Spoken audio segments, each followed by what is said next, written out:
নমস্কার, আমি ডায়েটিশিয়ান শ্রেয়া চক্রবর্তী। আজকে বিভিন্ন মানুষ আমাকে জিজ্ঞাসা করেন যে আহ, যে আমরা সিরিয়ালস খাবো কিনা। মানে সিরিয়ালস বলতেই যেটা কার্বোহাইড্রেট, এটা শুনেই অনেকে ভয় পান। আবার বলেন যে সিরিয়ালস আপনি দিচ্ছেন। তো এবার যখন আমি বলি যে উইট সিরিয়ালস খাবেন, তাহলে সেক্ষেত্রে তখন বলেন যে কেন আপনি কিনোয়া বা এগুলো সাজেস্ট করছেন না, কেন আপনি মিলেট সাজেস্ট করছেন না। তো বিভিন্ন মানুষের সাইকোলজি, বিভিন্ন মানুষের লাইফস্টাইল, বিভিন্ন মানুষের ইকোনমিক কন্ডিশন দেখেই তো ডায়েটটা দেওয়া উচিত। তো সেই জন্য একজন মানুষ যার অত সমস্যা নেই, যার একটা নর্মাল ডায়েট, তাকে তো আমরা নর্মালি যা তার খাদ্য তালিকা আছে তার মধ্যে থেকেই কিছু প্লাস মাইনাস করে তাকে দেওয়া হয়। তো এবার বিভিন্ন মানুষের বিভিন্ন প্রশ্ন, ইভেন যখন আমি ভিডিওসও দিই তখনও জিজ্ঞাসা করেন যে আপনি রুটি খেতে বলছেন, আপনি আমাকে ভাত খেতে বলছেন। তো এই বিষয় নিয়েই আজকের আলোচনাটা, যে কেন এই বিভিন্ন মানুষকে বিভিন্ন জিনিস বলা হয়। তাহলে ফার্স্টেই আমি যেটা বলতে চাই সেটা হচ্ছে সিরিয়ালস ব্যাপারটা কি। কিছু কিছু স্পেসিফিক প্লান্ট মানে গাছ আছে যেগুলো মানুষের খাদ্যের জন্য ইউজ করা হয়, তাদের গ্রেনস গুলোকে নিয়ে, তাদের সিডস গুলোকে নিয়ে। তো এই সব গুলোকেই আমরা সিরিয়ালস বলে থাকি। তাহলে এই সিরিয়ালস এর মধ্যে ভাতও পড়ে, তার মধ্যে উইটও পড়ে, তার মধ্যে কিছুটা হলেও কিনুয়াও পড়ে। কিনুয়াটা ফুললি সিরিয়াল না, কিছুটা সিডও, আর কিছুটা মিলেটসও পড়ে। তো এইগুলো সব বেসিক সিরিয়ালস, বা আপনি বার্লি বলতে পারেন। তো আজকে আমার আলোচনার বিষয়টা হচ্ছে উইট, মিলেট। মিলেটের মধ্যে পড়ে হচ্ছে জোয়ার, বাজরা, রাগি, আর নয়তো কিনুয়া। কিনুয়া হচ্ছে মেনলি একটা সিউডো সিরিয়াল। এটা কিন্তু মেনলি একটু দানাই বলা যেতে পারে, এক ধরনের দানা। তো উইট আমরা কেন সাজেস্ট করি? তো উইট একটা ইজিলি অ্যাভেলেবল একটা সিরিয়াল, যেটা প্রত্যেকটা দোকানে অ্যাভেলেবল, প্রত্যেকটা মানুষ এটাকে অ্যাভেল করতে পারে। তো এবার আপনি বলবেন যে আমি উইট কেন খাবো, আমি ভাত কেন খাবো না।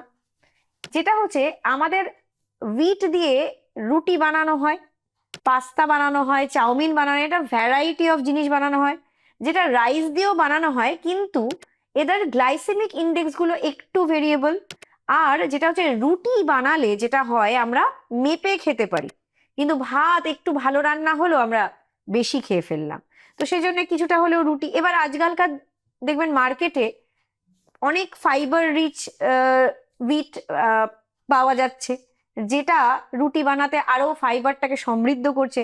এবার ফাইবার সমৃদ্ধ খাবার মানেই পেটটা অনেকক্ষণ ভরে থাকছে।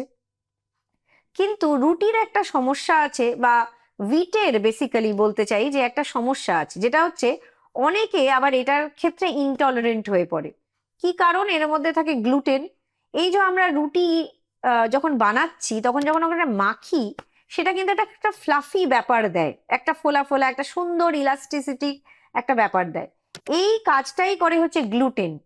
এই গ্লুটেন কিন্তু অনেকের আবার শরীরে সহ্য হয় না। তো যার ফলেই তখনই একটা রোল এসে যায় এই মিলেট বলুন, এই কিনোয়ার বলুন। তো এই জায়গা থেকে আমরা বলতে পারি যে যেসব মানুষ গ্লুটেন ইনটলারেন্ট, তারা হুইট প্রোডাক্টস খাবেন না। যখনই দেখবেন মার্কেটে হুইট দিয়ে বানানো পাস্তা বা চাউ বা ব্রেড, সেগুলোকে আপনারা অ্যাভয়েড করতে চাইবেন, বা বাড়িতেও হুইট কিনে এনে রুটি না খাওয়াই তাদের বাঞ্ছনীয়। এরপরে আমরা চলে আসি যে মিলেট। এই মিলেটের মধ্যে হচ্ছে জোয়ার, বাজরা, রাগি, বিভিন্ন রকমের আছে মিলেট। তো এই মিলেট কিন্তু এটাও এক ধরনের স্মল সিরিয়াল, স্মল গ্রেনস। এটা কিন্তু এখন বাজারে খুবই অ্যাভেলেবল, কিন্তু যতটা বেশি হুইট অ্যাভেলেবল ততটা কি মিলেট অ্যাভেলেবল? তাহলে সেক্ষেত্রে দেখে নিতে হবে কোথায় সেই মানুষটা থাকছে যাকে আমি এইটা সাজেস্ট করছি, সেটা সে অ্যাভেল করতে পারবে কিনা, ইকোনমিক্যালি সে অ্যাভেল করতে পারবে কিনা, কতটা সে করতে পারবে। কারণ মিলেট এখনো, আমরা যেহেতু আমি বাংলাতে বলি মানে আমি বাংলা দর্শকের কাছেই রিচ হতে চাই, তাহলে সেক্ষেত্রে বাঙালিরা বেসিক্যালি হঠাৎ করে মিলেট বললে একটু ভ্যাবাচাকা খেয়ে যান। তাহলে সেক্ষেত্রে তাহলে এবার দেখতে হবে সেই মানুষটা ডায়েটের জন্য কতটা যেতে পারে, বা সে অ্যাওয়্যার কিনা এই মিলেট বলে জিনিসটা আছে কিনা। আনটিল অ্যান্ড আনলেস আপনার শারীরিক প্রচন্ড সমস্যা, আপনি মারাত্মকভাবে গ্লুটেন ইনটলারেন্ট, তাছাড়া আপনার যদি স্পেসিফিক্যালি কিছু কোলেস্ট্রল বা কিছু সমস্যা থাকে, বা আপনার হয়তো অনেকটা বেশি ওয়েট, তখন আমরা এই মিলেট সাজেস্ট করে থাকি। তো সেক্ষেত্রে মিলেট তখন আপনারা খাবেন। বা হঠাৎ করে মিলেট দিয়ে একটা রুটি বানানো, আমাদের সুদূর রাজস্থানে এই জোয়ার বাজরা, বা নর্থ ইন্ডিয়াতে কিন্তু জোয়ার বাজরার রুটি কিন্তু খুব ফেমাস, কিন্তু সেই হাতে গড়ে গড়ে রুটি গড়ার অতটা সময়ও আমাদের কাছে নেই, বা মিলেট দিয়ে কি বানাবো সেটাও আমরা ভেবে পাই না। তো তার জন্য অবশ্যই ডায়েটিশিয়ানরা আছেন যারা আপনাদের গাইড করে দেবেন, কিন্তু সব সময় সবটা করে ওঠাও সম্ভব হয় না। সেক্ষেত্রে আপনারা মিলেটের সাথে যেটা করতে পারেন, উইটকে মিশিয়ে করতে পারেন, বা যদি মিলেটে আপনারা অ্যাওয়্যার হন, মিলেট কিন্তু অত্যন্ত স্বাস্থ্যকর, অনেকটা হাই ফাইবার থাকে, কিছু কিছু মিলেটে অনেকটা প্রোটিনও থাকে, কিন্তু হ্যাঁ অ্যাভেলেবিলিটির একটা ব্যাপার আছে, প্রাইসিং এর একটা ব্যাপার আছে। সেক্ষেত্রে তাহলে আপনি যদি উইট খেতে পারেন, আপনার যদি গ্লুটেন ইনটলারেন্স না থাকে, তাহলে অবশ্যই সাজেস্ট করব যে উইট প্রোডাক্টস খান, কোনো অসুবিধা নেই। আপনার যদি কোনো সমস্যা না থাকে, শারীরিক কোনো ব্লোটিং, ইনডাইজেশন বা সিলিয়াক ডিজিজ না থাকেন, আপনি অবশ্যই উইট প্রোডাক্ট খেতে পারেন। এরকম নয় যে মানে কার্বোহাইড্রেট বা সিরিয়ালস খেলেই আপনার ওয়েট গেন হয়ে যাচ্ছে। ঘরোয়া পদ্ধতিতে বানানো কোনো খাবার কিন্তু শরীরের অতটা সমস্যা করে না, যেটা বাইরের খাবার ভাজাভুজি খেয়ে, বাজে তেল মশলা খেয়ে বা কোল্ড ড্রিঙ্কস খেয়ে যতটা সমস্যা করে শরীরের। এরপরে আমি বলবো যে অনেকেই এই মানে হঠাৎ করে নতুন আসা জিনিস মার্কেটে ট্রাই করতে থাকেন। এবার যেটা হয়, অনেক ইয়াং যারা, তারা চাইছেন যে আমরা এটা খাই, যেটা আমি সবার মধ্যে এই সমস্যাটা দেখি পেশেন্ট, তারা তার সাথে মা বা বাবা এসছেন, তারা বলছে এরকম অদ্ভুত কোনো ডায়েট আমাকে সাজেস্ট করবেন না, কিন্তু তার যে ছোট মেয়ে যে এই ডায়েটটা নিতে চাইছে, সে বলছে যে আমি খাবো। কিন্তু দেখতে হবে এই যে ইয়াং মেয়েটি যে ট্রাই করতে চাইছে, সেটা কি সে নিজে করছে, বা তার বাড়িতে কি সেটা করে দিতে পারবে? তো সেই জন্য ডায়েটটা খুব প্র্যাকটিক্যাল হতে হবে। আপনি যে ডায়েটটা সাজেস্ট করবেন সেটা অত্যন্ত প্র্যাকটিক্যাল হলেই মানুষ সেটা ফলো করতে পারবে। তো কাজেই আগে বুঝে নিতে হবে কতটা সেই পেশেন্ট কতটা অ্যাওয়্যার।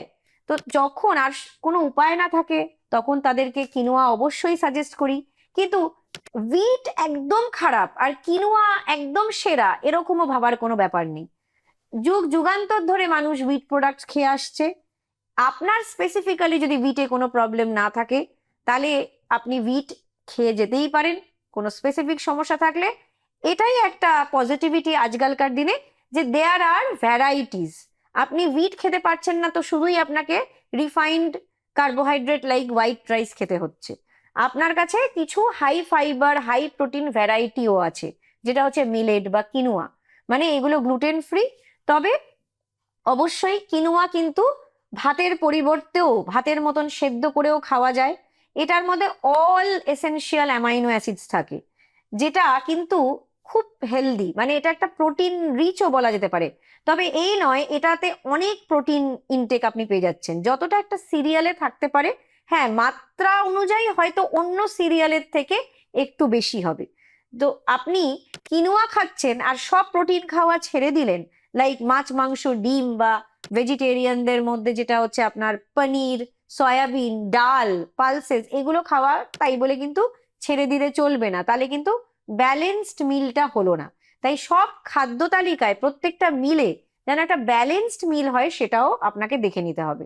তো এই বিষয়গুলোর জন্যই আজকের এই আলোচনা। কারণ অনেকেই আমাকে বলে যে, কেউ কেউ বলে যে ফ্যান্সি মিল দেবেন না, আবার কেউ কেউ বলেন, কেউ কেউ খুব উজ্জীবিত হয়ে যায় যখন তাকে বিট না দিয়ে কিনোয়া দিই।